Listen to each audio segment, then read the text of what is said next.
Islam's representatives are very economical with the truth. 1400 years of Islamic terror and history prove the plea that Islam is misunderstood has been shown to be very untruthful.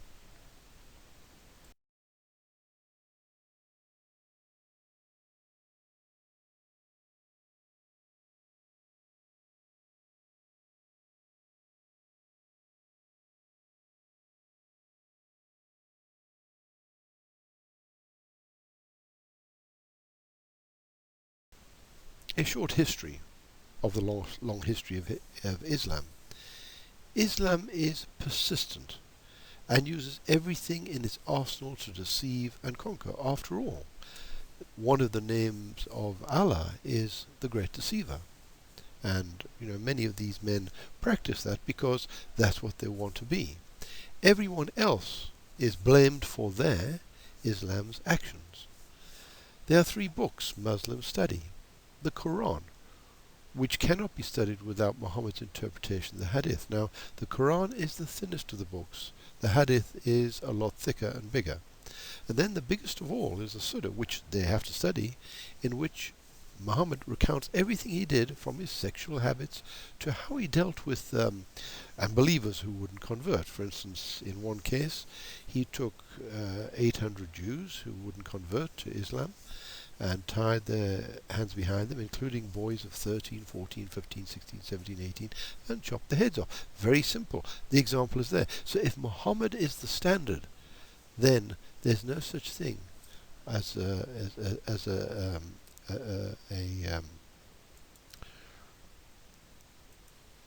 extreme Muslim. So there's no such thing as an extreme. 60% of this literature is taken up with how to deal with us, the kafir. These books are taken up with violence. Islam is not so much a religion as a political force, and like the Nazis, use muscle on the streets to terrorize people. They not only kill Christians, but also Hindus and other religions, including other Muslims. Hence the constant blowing up of mosques and markets and churches, but especially mosques, because the Sunnis and the Shia just cannot stand each other. For 1400 years, Islam has waged incessant wars. For instance, they destroyed the classical world. What happened to all 7 churches that the letters were written to in Revelation in Asia? That is no longer Christian. Their actions nearly depopulated the whole of North Africa, and I'll prove that to you. Here is a picture of the Al-Askari Mosque. It was bombed in 2006 by Islamics. It was either a Sunni or Muslim mosque, and either one of them blew each other up. I can't remember which one it was. You can see the damage to the big dome there. The North African population was decimated. In Rome and all over the former Roman Empire in Europe, huge buildings were slowly dismantled as they were used as mines for building materials by the people. I mean, for instance, in this country we know about Hadrian's Wall, which is a very big structure, probably about 6 meters high, or between 5 and 6 meters high, yet it's only the foundations are left, because what happened to it was the surrounding people used it as a mine for building materials. It was simple. You didn't have to go and buy rocks. You just go to the wall and take them. The evidence shows that after the Islamic invasions, there were few people around to take them down in North Africa. So a lot of those buildings are well maintained. So there's whole cities there that were put up by, for instance, one African emperor. He put up a whole fabulous city there. Most of it is standing, and I remember seeing it the first time. I was quite stunned at this, how well preserved it is. All the streets and all the things were up. It's just the roofs are missing, but otherwise it was quite well preserved. This is the Roman Empire under Trajan, which was at its greatest extent. And when Hadrian became emperor, he realized it was far too big and retreated on various fronts. But Trajan got it to its greatest extent. Now, when you look at this, You can understand, except for the areas where they retreated, which are those extensive areas on the right there after Anatolia or Turkey, um, this was largely Christian. Well, it was always Christian, actually, under Constantine. I mean, he made it a law that all these areas had to be Christian. And so they were Christian under Constantine. So what happened? Why is the whole of North Africa, and except for Israel, right into Turkey, Egypt, and all these places now Muslim, and some of those areas of Europe across the Bosphorus there? Not Christian, they are Islam. Where is the classical empire of 555 AD during the reign of Justinian I? Just look at this. This was Justinian's empire, the Constantinople, and you can see there that this is all Christian as well. What happened to this? It was all conquered except for Italy, Greece, but all the rest went under the conquests. And we now see them moving into various countries of Europe. The Christian countries destroyed by Islamic wars. Remember, they're persistent, they never stop. Syria, which was Christian. Lebanon, which was Christian. Egypt, which was Christian. Turkey, Libya, Tunisia, and Sudan were all Christian nations, occupied, terrorized, and forced to convert, as happened to various nations in Europe. These countries did not just become Muslim because it was a good idea, but fought and were overcome, and it was either lose your head and your family and everything else, or you convert to Islam. So after a generation, of course, they became Islamics. It is estimated by historians that these wars by the Muslims cost 220 million lives over the 1400-year period. The Crusades, which are so denigrated, only occurred in about 9 places, and I want to emphasize that, only 9 places. And they were along the border of Syria today, down to Israel or Palestine, if you want to call it that. The Crusaders waged war in only 9 places. The Crusades were waged to try and stop the incessant attacks coming from Islam into Europe. I mean, if you see the map of the attacks, it wasn't just 50 or 100. It is thousands of attacks that occurred, right the way from Spain, Portugal, right across into Greece and Turkey, and right across, all the way down. Thousands of attacks occurred in which lots of people died.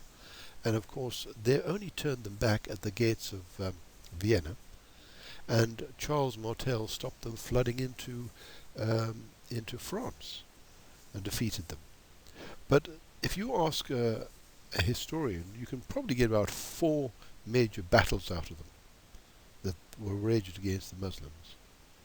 There's actually 580 waged by the Muslims as they took over large swathes of classical world, plus thousands of smaller battles which were waged across North Africa, Spain, into France.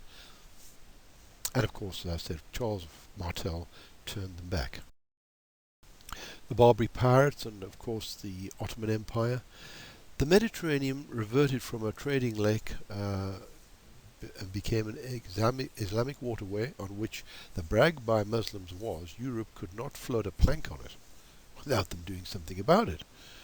And so trade collapsed. I mean, you know, during the Roman Empire, we have records of the amount of trade that was going on. It was billions across that waterway between Egypt and Rome, and all over that area was billions of trade going on annually. But there was further trade that few people know about. It's only recently been realized that on the Red Sea there was a port there. And that was where all the spices and silks came in from Asia and China, etc. And then they carted it across over to the River Nile and went down the River Nile to Alexandria, where it was transported out to the rest of the Roman Empire. And this over time was trillions in money that has been identified. So when all that collapsed and all that trade was stopped and ruined, that brought on the Dark Ages, because people starved. I mean, things were not happening. The roads fell into ruin, the whole countries fell into ruination. For instance, as I've said, trillions of trade disappeared between the Far East, and that was conducted by both Constantinople and previously Rome. And that was stopped when the Islamic power took over Egypt from Constantinople. Today, European trade and oil supply routes are under threat. The whole of Europe in the Middle Ages starved as the trade collapsed. This is the same strategy now being employed as trade routes come under threat. If you get a map out and you look at that region, you will see that Iran has literal control over the Straits of Hormuz, and the Americans keep a fleet there to try and keep it open, and the Gate of Tears, which is on the other side between Yemen and Somalia. And these are now dominated by extremist Islamic governments. We call them extremists, but that's what we are looking at. So now from Somalia on the African side, uh, we've we've got Somalia where they're waging war. Then we get to Ethiopia where they're attacked in the west of Ethiopia, and hundreds of thousands of Christians had to flee. This is about 8 months ago. Then we got Sudan, which is a militant country that was attacking the south and literally going to kill all the African Christians down there, except the international community did interfere, and they separated Sudan into the south and the north being the Islamic area, which is still attacking in the south, incidentally, because that is where the oil is. And the deal was that the oil would be transported through Islamic Sudan, and they would pay for that quite a goodly sum of money. But of course, they don't want that, and so constantly, once again, they never stop. They keep on pecking away at this thing. And of course, southern Sudan is poor, very poor still, because they've just got independence and they're having to face up to a well-organized, well-funded Islamic army in the north of Sudan. Then you've got Egypt, which controls the Suez Canal. And then we've got Libya, and then we've got, all these nations have now gone over. So we have now got a very bad situation, which is getting worse by the day. And as you can see, all the ongoing wars, the fact that Egypt is literally bankrupt. The Secretary of State Kerry went there the other day and said to them, "What are you going to do? You've got to focus on trade," but the trade has collapsed by over 50% and going down, because who wants to go there and have their lives under threat? I mean, recently we saw that they destroyed 19 people in a gondola of a balloon. I mean, we don't know what happened there, but all we know is that the man was an idiot and he drove it through trees, etc. And of course that caused the pipe to riff out, and of course the gas to come out in the middle of something and blew up and killed all those people. One man managed to get out with the driver, who jumped as well, because he probably knew what he'd done.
Now, how many attacks have occurred since the 2001 Twin Trade Centers attack? The figure is over 16,000 Islamic attacks all over the place. Tens of thousands are dying because of this. Where have the attacks been? Well, maybe you heard about Britain and then America, the Twin Towers, and of course the tubes in Britain in 2005, France, Holland, Spain, Morocco, Egypt, Lebanon, India, China, Bali, Kenya, Tanzania, Nigeria, Saudi Arabia, Pakistan, East Timor. In the latter case, without Australian intervention, genocide on the Christian population of East Timor would have occurred by the Islamics. Christian southern Sudan was constantly attacked and finally broke away, but the attacks continue. Remember, persistency, as with Israel, plus more states are suffering.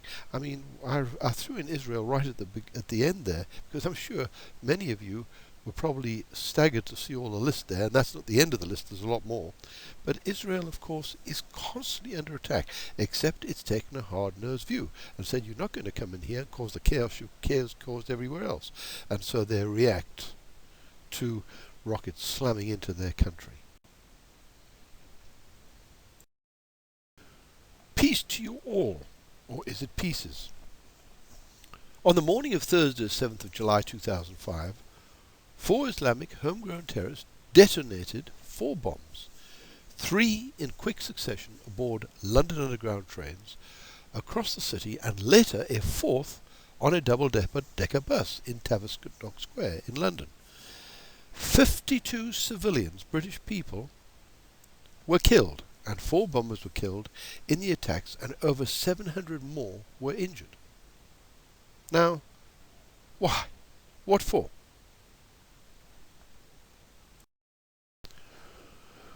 More rest in peace attempts for Kafirs.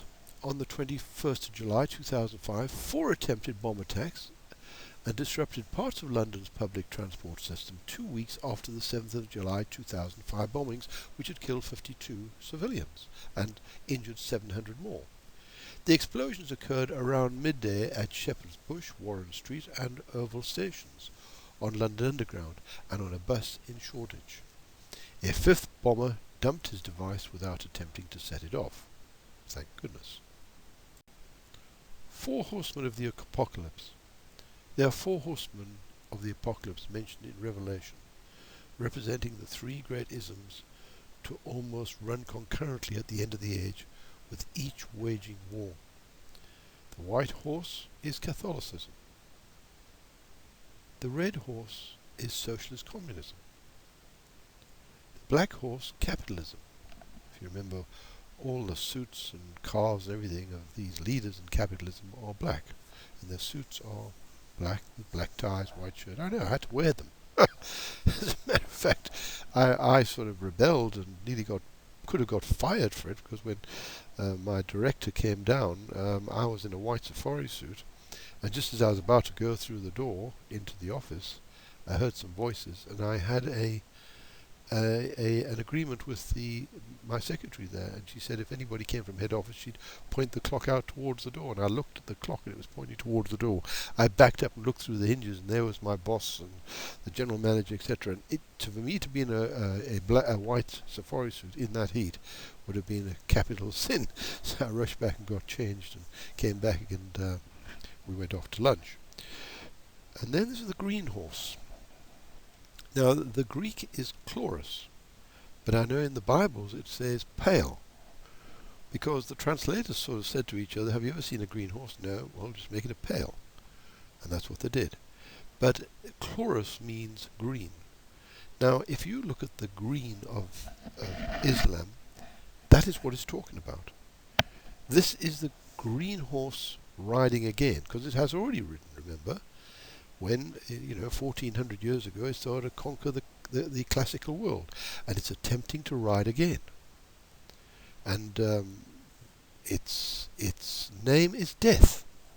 Now, it's very interesting, but how many times have we seen the Islamic leaders say, to the West, you like life, we like death. They hope this frightens us because we can't stop somebody who wants to die. And that is about true. You know, if you've got a man who's a suicide bomber, wants to blow himself up, you can't stop it. And how many times have you nearly seen planes blown about the sky? You remember going back in Britain, you know, we had all those planes that were going to be blown up going across the Atlantic. And then the same thing is said, if you people know about it, going from Japan to America was the same plan, to blow them up. And they managed to stop both of those going ahead. But how often can our security services win all the time? All we've got to do is make one mistake. So the green horse, if you look, is trying to ride again. If you look at the mosque doors on the top of the Temple Mount, you'll see they're all green. If you look at the huge bandanas and the flags and then the things they put across the streets, they're all green. So this is the color of that, and the name is death. And incidentally, very interesting to know, but one of the Islamic marching tunes is "We come in the name of death." So, you know, we have got an apt description of that particular horse. There's been various interpretations of that, but these interpretations, Catholicism, Socialist, Communism, of course the colour for Socialism and Communism was always red, as the capitalism colour has always been black, and as the green has always been Islamic. And why white for the Catholicism? Well, you look at the buggy that the Pope wears, his cassock and all his clothes are always white. And so that is the colour of the leader of the Catholic world. Here is a depiction of those four horsemen of the apocalypse. There's the green one, there's the black one, there's the red one, and there's the white one, which comes from a famous picture. The colours were slightly different on the picture. For instance, the red one was a sort of a reddish brown. It was almost hard to interpret. I can't remember the black, but the green was a pale colour, not a green. So I coloured this in to make it look as it should have been. I have covered this already. The green horse is called death. The Muslims and the leaders constantly say we in the West like life, the Islamics like death. One of their marching tunes, I said, is the words "We come in the name of death." Read in the Bible the books of Isaiah, chapters 15, 16, 17, where you see the direct destruction of Damascus mentioned. And then you see Isaiah 19, and then you see Egypt, and what's going to happen to Egypt and its financial collapse. And the fact that the Egyptians fear Judah. Now, I can tell you in history, this has never happened. Judah always ran from Pharaoh in the first instance. Then later on, under the kings, they tended to come to agreements with Pharaoh to try and help them against the Assyrians or some other power that was up north. So it wasn't the Egyptians that feared Judah. But at the end time, it says, this is where it is, that they will fear and financial collapse. That is happening right now. All this is happening right now. Morsi is focused on trying to make an Islamic state, trying to get 100% vote for his parliament and whatever. And when Kerry was there, he said, "What are you doing? You've only got 4 billion, but for 80 million people to buy food overseas and everything else, you're running out of money." And he said, you know, they weren't listening.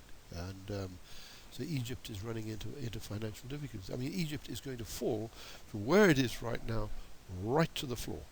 And then, of course, they're going to get into this terrible war, which is coming. Then read Psalm 83 to see what is being planned for the Jewish state. Now, when I first read that, there's 2 or 3 Islamic peoples that weren't there. And I thought, well, we have got time because they're not there. Because I know the Bible is terribly accurate. I mean, very accurate. Nothing I've seen in the Bible has ever been wrong. So I thought, well, it's not that. Then I was stunned to see these northern Caucasian and tribes there and supplying arms and also people into that war in Syria. And of course, Russia is there. We've got a lot of Iranian army there. We've got many of those tribes all there now mentioned in Psalm 83. That's the first time in history I know that this has happened. This is moving at a phenomenal pace at the present moment. This has been coming together as the Islamics want to destroy the Jewish state. I mean, goodness, how many times have they said they want to destroy it? I mean, Hamas won't even recognize them. Hezbollah has got 60,000 rockets pointing at them. They have assembled huge armaments, and this is being done under cover of a civil war against Assad. And they're getting a lot of practice there, fighting in the area, fighting each other. For instance, the Syrian army has just lost 2 battles, one for the Jewish, the Golan Heights, and they've also lost another one. And those battles were lost to Al Qaeda, which are highly trained, etc. And now they're eyeball to eyeball with the Jewish army. This is exactly where they wanted to be. And of course, you've got the Al-Quds Brigade, which has been specifically trained in Iran to take Jerusalem off the Jews. So this is not going to be easy. This is a very bad situation. I mean, right now we've got President of America going to there. He's going to visit Jerusalem, and they've had to put in Iron Dome rockets and various other missiles to try and protect Air Force One as it comes in. That's how bad things have become. Complete destruction. The Bible confirms that there the Islamics will go down absolute destruction. Israel will expand from its present sliver of land. The Islamics want to take away from it, and because of this, it will grow to a vast territory, from the Nile in the south to the river Euphrates in the north, to the Indian Ocean in the east. The book of Isaiah states that Egypt will be terrified of Judah. Never before has this happened in history, which I've already stated. There is so much going on at the present moment that few can take it all in. Egypt destroys its economy. The Bible, as I've already mentioned, also confirms that 5 Egyptian cities will speak the language of Canaan. The language of Canaan today is Hebrew. So they're going to lose 5 cities, and I think that those cities will be located on the Israeli side, because they're going to lose Sinai, they're going to lose that area of land, and they're going to lose it right up to Egypt. To the Euphrates. So it's from Egypt in the south, Nile, right the way through to the Euphrates. The Egyptian economy will be destroyed. This has already started. The new US Secretary of State warned that only $4 billion left in their reserves for 80 million people. Egypt's economy has collapsed by 50% already and is going down because people don't want to go there for tourism. It's becoming an iffy state, and especially when those that balloon went down, killing 19 people. Who wants to go on a balloon? I wouldn't. The Islamic world is going down to huge defeat. The persecution of Christians in Egypt will be punished as confirmed in Isaiah. It says there that if you look, you'll see that Yeshua says, Yahweh says, he will arrive in a cloud and destroy them for what they're doing. Because they're attacking the Coptic church. They're killing people for no reason at all. As Morsi said, he wants to create this into a militant Muslim state, and everybody will be Muslim. Well, they're attacking, and you know what? They're saying nothing about it in our press in the West. The constant attacks on Israel and the Jews will cause an unbelievable destruction all over the Islamic world. Yahweh has a plan for the Jews and Israel. Nations getting in the way will be cut to pieces and destroyed. In the end, this will happen during the second war, because it's going to be 2. You're going to have the first war and then the second war. The first war is going to sort out all those nations surrounding Israel. And what we're looking at here is a war with using probably nuclear, but probably more than likely neutron bombs. Now, the Jews are very clever people. I mean, I'm not Jewish, but I did in actual fact at one stage attend a school, which was not a Jewish school, but if there was 30 boys in my class, when there was a Jewish holiday, 25 went off and left 5 of us there in the form. And that was how many Jews were there. So I learned a lot about the Jews. Very clever, very hard-working, knowledgeable people. And that is why Israel is one of the top technical uh, countries on the planet, and are responsible for a lot of the work on our mobile phones, etc.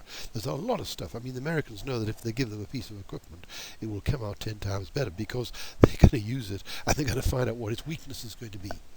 So, as I say, Yahweh has a plan for the Jews and Israel. We say, well, the Jews are Israel. That is not true. Jews and Israel are different nations. You can see it in the Bible. You had the Jews in the south. Firstly, you had Israel, and the last king that had a united Israel was Solomon.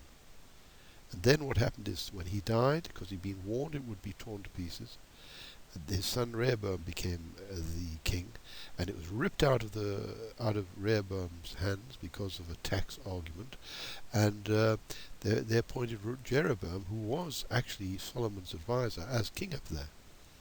And they separated, and then nearly went to war a few times, and they actually had alliances differently. So Israel is not Judah, and Judah is not Israel. So Israel is a nation that comprised of the Jews and Ephraim and Manasseh and Asher and Reuben, all these different tribes. The Jews were one of the smaller of those tribes, but they were the ruling tribe, because Solomon, all these, and David came from that side of it.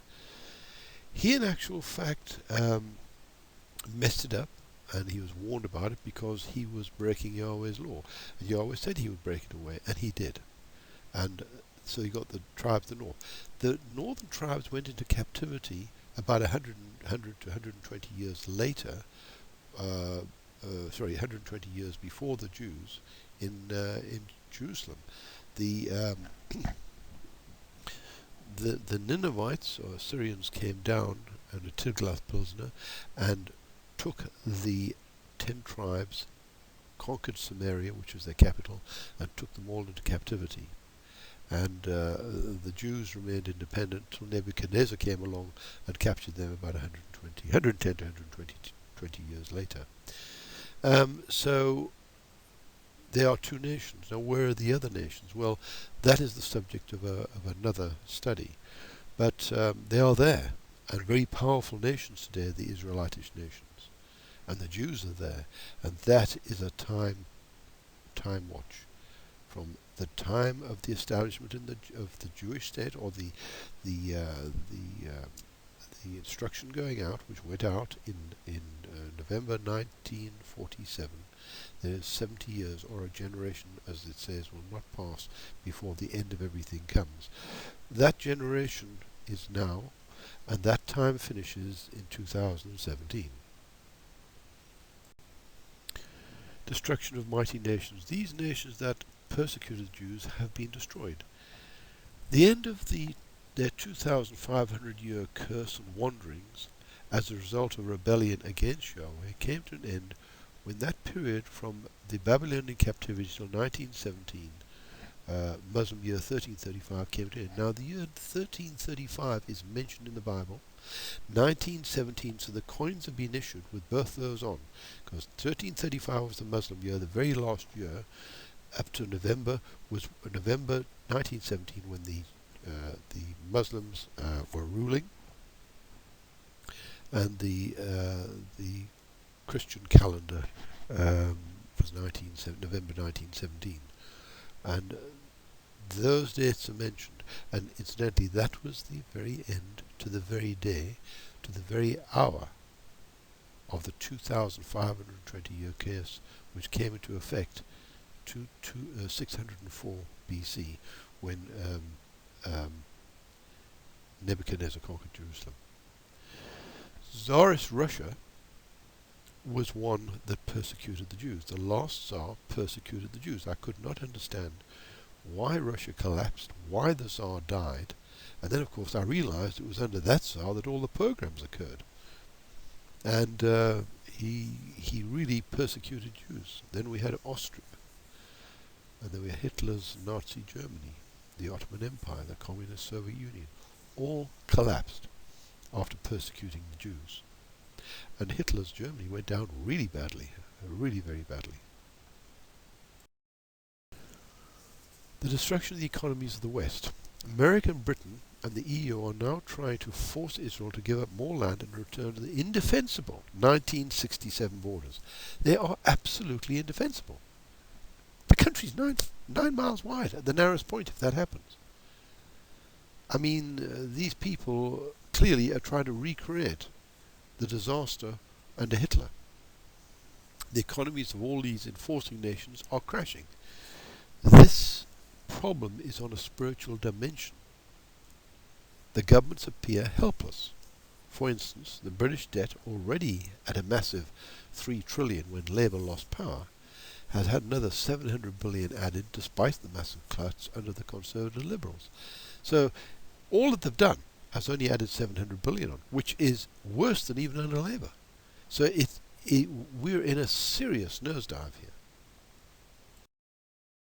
Israel is keeping its powder dry despite lots of provocation, and that's been confirmed by the United Nations. According to a report written by the Secretary General, Israel is being very patient with what is going on around her. But now, you see, the Syrian army retreated, and now Al-Qaeda has taken over the Golan Heights. 5 shells come crashing into Israel from the Golan Heights suddenly. Now, this is going from bad to critical. Now, critical is when the place is burning and you've got a real problem, because you must remember that Al-Qaeda has taken over the chemical and biological weapons from the Syrian government. Quite a lot of them. And all you've got to do is put a thimbleful in a artillery shell and fire it. When it gets to the other end, it explodes, and all those biological weapons and chemicals are spread over a large area. And you start killing people more than you ever have. Where the wind blows, it is taken as well. Every rocket that takes off from those areas now, whether it be Hamas or Syria towards Israel, have got to be, well, you can't monitor them. It's just impossible. So any shell or rocket could contain the biological or chemical weapons.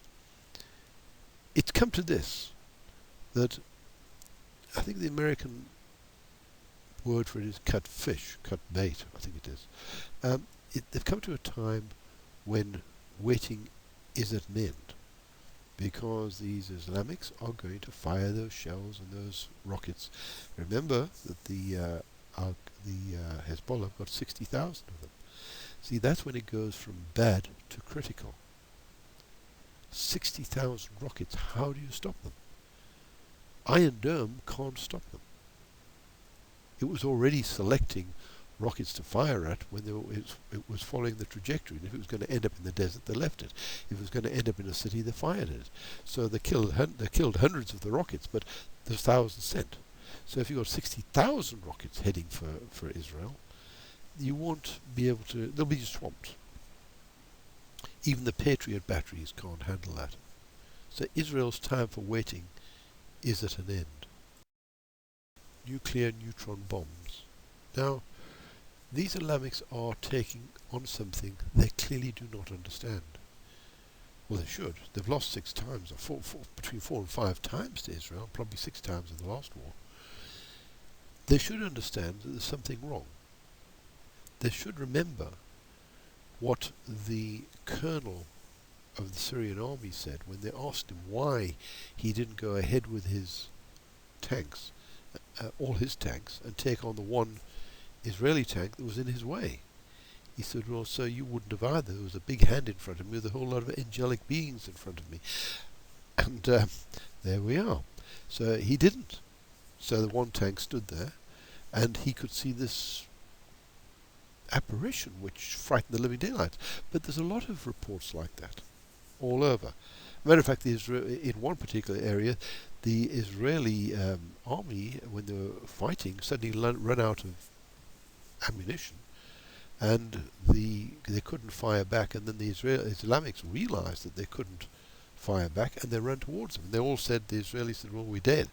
And suddenly they looked up and they saw these men turn around and scamper and run away. And they captured a few of them and said, what happened?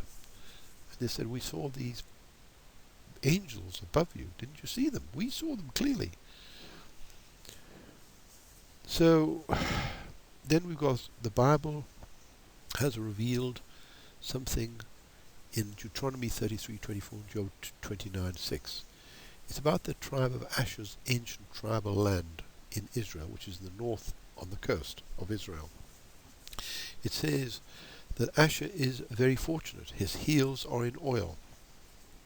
In the tribal land of Asher, a massive 250 billion barrels of oil has been found, which puts Israel on the same level as Saudi Arabia, who had or has 260 billion barrels of oil. But that is on the first look, and it was always thought Israel had no raw materials until 2 years ago. But on top of that, they first found 8 trillion, then it went to 9, then 13, and then 15, 18, and now 20 trillion cubic feet of gas has been found. Now this puts Israel in one of the greatest energy reserve countries on the planet. And it can supply the whole of Europe. So Europe is going to have to start listening to Israel a little bit better than she has in the past and stop telling lies. Bible facts. Once again, this is on a spiritual dimension that no one could have conceived.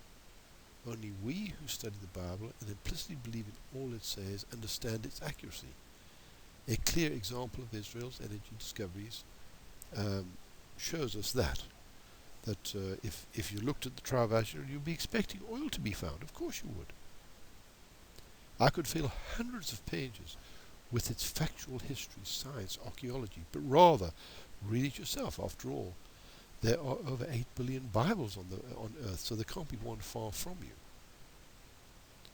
When I talk about this, just as an example, I'll talk about quantum mechanics or quantum physics, discovered and implemented by Max Planck.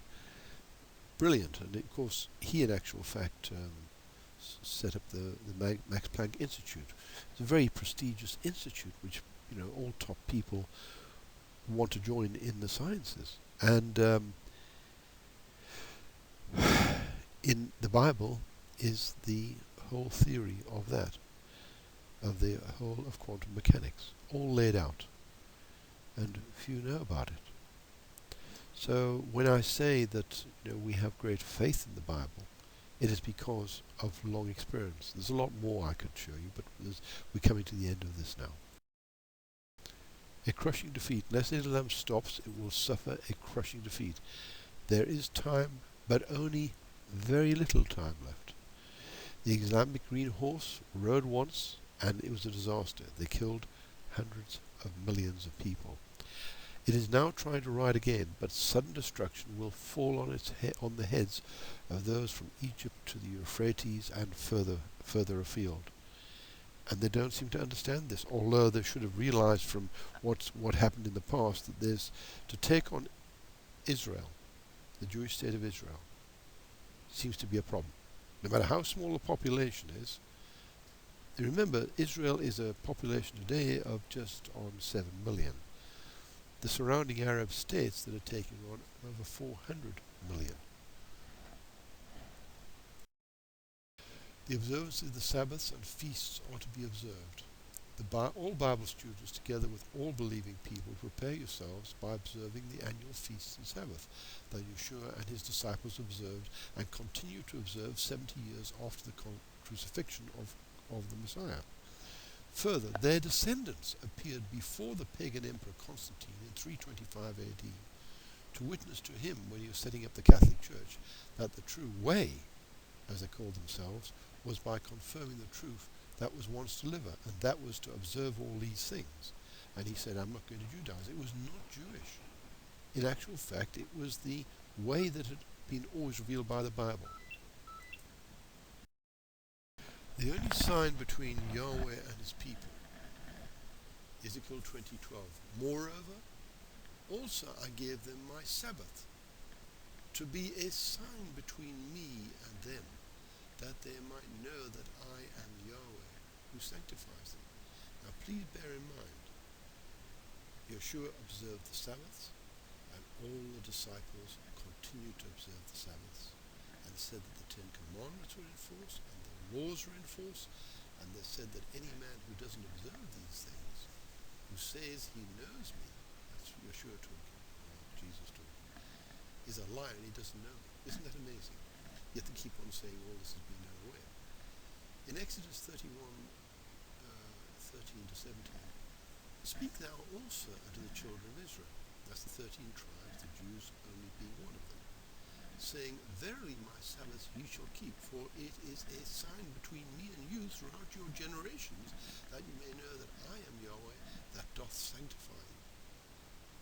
Now, where's this thing in? If, once again, right up to the last disciple being alive, which was probably John, about 100 AD, then on to 325 AD, the direct descendants in the Quaternary controversy were stood before the pagan emperor Constantine, who really didn't want them there and who would like to have killed them, I think, risked their lives to say to him, this is the way forward, you do not do what you're doing. But Constantine, you see, was trying to unite the empire, and he wasn't listening, and he chased them out. And that is why today we have Easter, which is to the goddess Ishtar, Lent, which is another pagan feast, and then of course you've got Christmas, which of course is the Saturnalia, which was the 25th, and they used to put up Christmas trees and light fires, candles on them, and light lit fires to encourage the sun to come back, because that was the dead of winter. Yet if you go to Jeremiah 10, you'll see that you're told not to observe that. So get ready and make sure Yahweh and his Messiah recognize you as theirs. Very important. I'm afraid that if you look into Revelation, you'll see that it says the whole world is deceived. What are they deceived about? Well, when they say the laws are being done away with, in the Bible hundreds of times say they have not been done away with. And I've had that discussion. I've said to these ministers and said, well, show me where